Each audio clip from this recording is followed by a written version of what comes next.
વીરપસલી વ્રતની વાર્તા। આ વાર્તા સાંભળતા પહેલાં લાઈક સબસ્ક્રાઈબ કરી દેજો। શ્રાવણ માસના પહેલા રવિવારથી આ વ્રતનો પ્રારંભ થાય છે અને બીજા રવિવારે પૂરું થાય છે। આ દિવસે બહેન ભાઈને ઘેર જમવા જાય છે અને બહેનને જમાડીને ભાઈ યથાશક્તિ ભેટ આપે છે। આ વ્રત ભાઈના કલ્યાણ માટે, તેના દીર્ઘાયુ માટે કરવામાં આવે। એક ગામમાં એક કણબી રહેતો હતો। તેને 7 દીકરા અને 1 દીકરી હતી। 7 ભાઈઓ અને બહેન પરણેલા હતા, પરંતુ બહેનના સાસરિયા એવા ખરાબ નીકળ્યા કે બહેનને તેડવા જ ન આવે। બહેન પરણીને સાસરે ગઈ પછી પિયર રહેવા આવી કે પાછી સાસરે જવા જ ન પામી। એને પરાણે પિયરમાં રહી સુખ દુઃખમાં દિવસો પસાર કરવા પડે છે। કણબીનો સૌથી નાનો દીકરો ખૂબ જ ભોળો અને ભલો, જ્યારે બાકીના 6 ભાઈઓ ખૂબ જ કપટી હતા। તેઓ ખૂબ કમાઈને ધનવાન બની ગયા, એટલે અભિમાની બની જુદા રહેવા લાગ્યા। નાના ભાઈ સાથે ડોસા ડોસી, બહેન અને તેના સ્ત્રી બાળકો બધા ભેગા રહે। ખાનારા ઝાઝા અને કમાનારા એકલો। તે ખૂબ જ પરિશ્રમ કરે ત્યારે માંડ પેટ પૂરતું ખાવા મળે, એટલે તે બિચારો નિર્ધન જ રહ્યો। બહેનને નાના ભાઈ ઉપર ખૂબ જ દયા આવતી। તેને થયું કે લાવ મારા ભાઈને ટેકો કરું। એમ વિચારીને તે 6 ભાઈઓ પાસે કામ માગવા ગઈ ત્યારે અભિમાની છકી ગયેલી તેની ભાભીઓએ કહ્યું, નણંદબા, અમારે ત્યાં બીજું તો કાંઈ કામ નથી, પણ અમારા 6 ઘરના ઢોર ચારવા જાવ તો બપોરનું એક ટાણું વધ્યું ઘટ્યું ખાવા માટે આપીશું। બિચારી બહેનને તો કામ જોઈતું હતું, આથી તેણે ઢોર ચારવાનું કામ પણ સ્વીકારી લીધું। બહેન તો 6 ભાઈઓના નિયમિત રીતે ઢોર ચરાવવા જાય અને વધ્યું ઘટ્યું ખાઈને દિવસો પસાર કરવા લાગી। એક દિવસ બહેન ઢોર ચરાવવા જતી હતી, ત્યાં નદી કાંઠે સરખી છોકરીઓ નાતી ધોતી જોઈ, એટલે પૂછ્યું, બહેનો, તમે આ શું કરો છો? છોકરીઓ બોલી, આજે વીરપસલી છે એટલે વીરપસલીના દોરા લઈએ છીએ। દોરા લેવાથી 100 લાભ થાય, 12 માસ ભાઈને ખૂબ સુખ મળે। બહેન બોલી, મારે વીરપસલીનું વ્રત લેવું છે, પણ એ વ્રત સી રીતે થાય તે મને શીખવજો। છોકરીઓએ પોતાના કપડામાંથી 8 દાંતણા કાઢી દોરો આપ્યો, પછી કહ્યું, લે આ દોરો, મહાદેવજી મહાદેવજી એમ બોલતી જા અને 8 ગાંઠો વાળતી જા, પછી 8 દિવસ સુધી વ્રત કરજે। રોજ સવારે વહેલા ઉઠીને સ્નાન કરી આ દોરાને ધૂપ આપજે। 9મા દિવસે વ્રત ઉજવજે અને દોરાને પીપળે બાંધજે। છોકરીઓના કહ્યા પ્રમાણે નાની બહેને વ્રત શરૂ કર્યું। આમ કરતાં 8 દિવસ પસાર થઈ ગયા। હવે વ્રત ઉજવવાનું હતું, એટલે તેણે માને કહ્યું, માં, આજે તો મારે વ્રતનું ઉજવણું કરવું છે। ભાઈ જે આપશે તે જ જમીશ।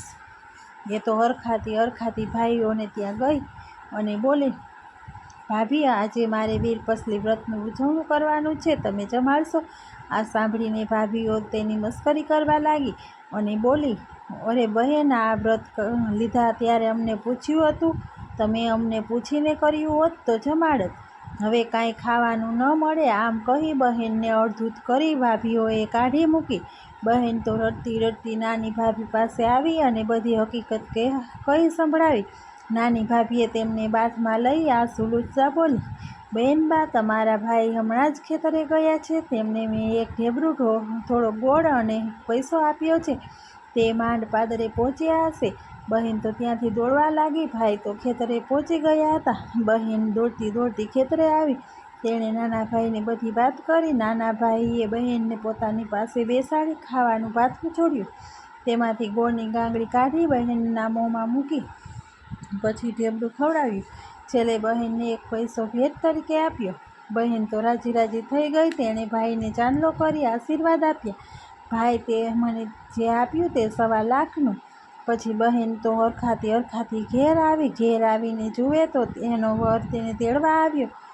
કોઈ દાડે નહીં ને આજે તેડવાનું ક્યાંથી સૂઝ્યું, એટલે તો વ્રત ફળ્યું।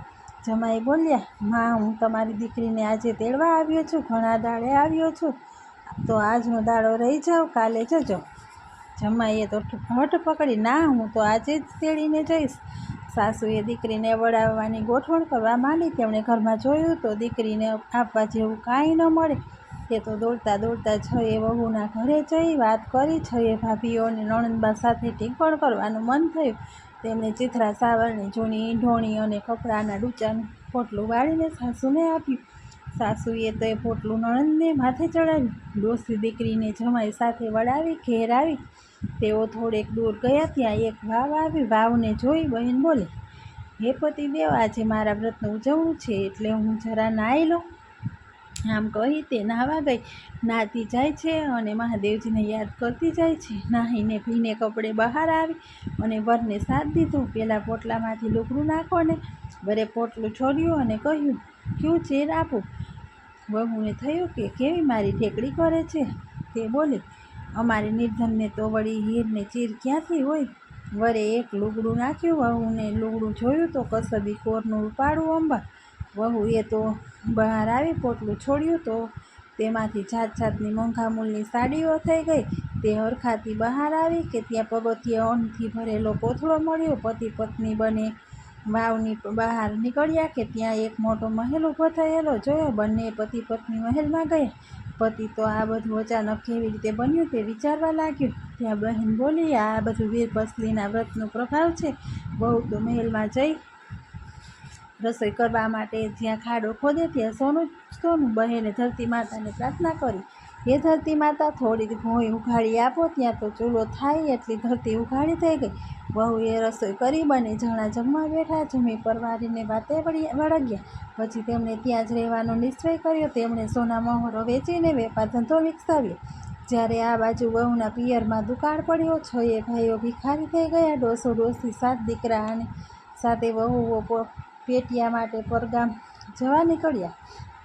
તેઓ ચાલતા ચાલતા દીકરીની હવેલીએ આવ્યા. મોટી હવેલી જોઈ કામકાજનું પૂછવા લાગ્યા.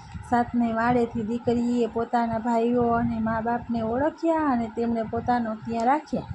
બહેને 6 ભાઈઓ અને 6 ભાભીઓને વેતરાનું કામ સોંપ્યું. તગારા, કોદાળી અને ઈંઢોણી આપ્યા. નાના ભાઈ ભાભીને કાંઈ કામ કરવાનું નહીં, ફક્ત બેઠા બેઠા ખાવાનું. એક દિવસ બધા સાથે જમવા બેઠા. બહેને 6 ભાઈઓની થાળીમાં સોનાના ટુકડા મૂક્યા અને 6 ભાભીઓની થાળીમાં રૂપાના ટુકડા મૂક્યા. જ્યારે નાના ભાઈને લાપસી પીરસી 6 ભાઈઓ અને ભાભીઓ જુએ છે તો બહેનને દીઠા તેમની આંખો ઉઘડી ગઈ. તેમણે બહેનને દુઃખ દેવા બદલ ખૂબ જ પસ્તાવો થયો. તેમની આંખોમાંથી પાણી વહેવા લાગ્યું. બહેનને તેમની ઉપર દયા આવી. તેણે દરેક ભાઈઓને એક એક વર આપ્યો અને દરેકને અલગ અલગ ધંધો કરી આપ્યો. બધા આનંદથી રહેવા લાગ્યા. વીરપસલીનું વ્રત જેવું બેનને ફળ્યું તેવું સૌને ફળજો. જય વીરપસલીમાં.